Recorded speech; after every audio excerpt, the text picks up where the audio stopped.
Dear Gibbles, or nipple dippers, or even gibble dippers, or nipple heads. If you're listening to this, if I've sent you a link to this audio, it's because I've posted something that you've taken objection to, and you've spoken up.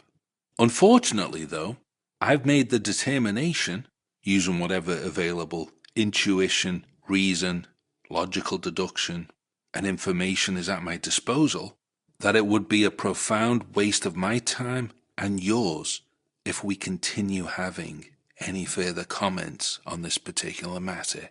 And the reason for that is, I have determined that you are, most likely, a conformity culture vulture. And what is that? Well, it's somebody who sees it as their moral and civic duty to impose the corporate media consensus talking points whenever they see anybody deviating from them, regardless of how well sourced their information sources may be. Doesn't matter if they're using published government statistics or published scientific research, etc., in major medical journals, etc.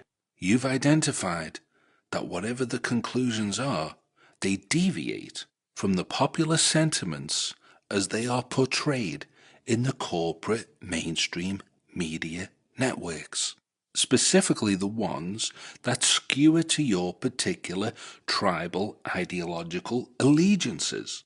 The nipple dippers like Fox News, the gibbleheads like MSNBC, and so on.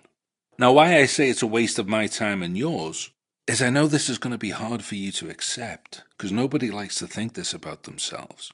But unfortunately, or fortunately actually, because there is a bonus side to all of this, you are programmed genetically to adopt the will of the tribe, the language of the herd, the wisdom of the pack, the tenets of your particular partisan skewered allegiances, regardless of how insane those tenets may be.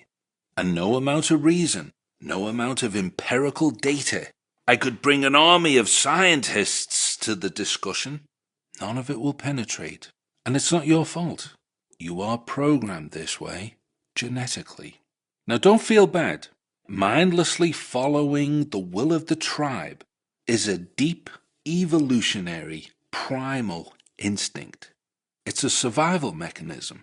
In ancient societies, if you went against the will of the mob, you'd get cast out of the tribe, and then you'd be picked off like easy meat by predators, such as myself, doomed to meet with a fatal, grisly end.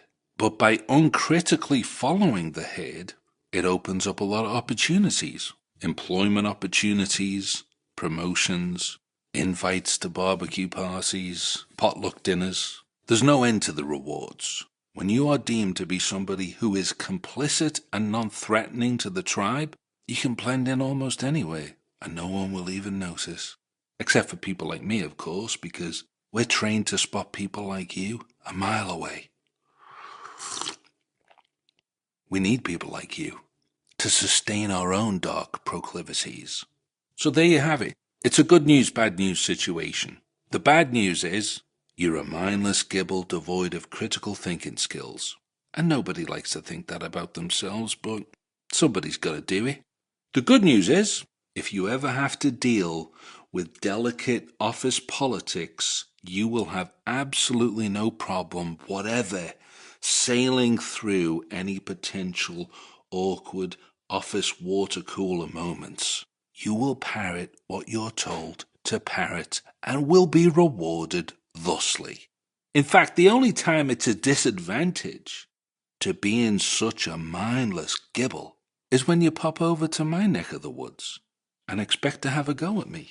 That you think that sloppy propaganda concocted by half-witted PR merchants and then disseminated through corporate media networks to be parroted by the mindless fuckwits that you see on TV, only then to be absorbed by osmosis in your sponge-like brain, devoid of any perceptible intellectual defenses whatsoever, that you think you're going to come at me and that's going to hold up? Spare yourself the humiliation. Run for the hills now while you can, or more accurately, scurry back under the floorboards from whence you came. 'Cause I got nothing to give you, darling, except my righteous, educated contempt. Very well. This is Winston the Homicidal Computer, and you've been listening to an excerpt of the Velvet Buzzsaw on Cinephobia Radio. For the complete episode, visit the website at www.cinephobia-radio.com. So until next time, viddy well my little droogies. Viddy well.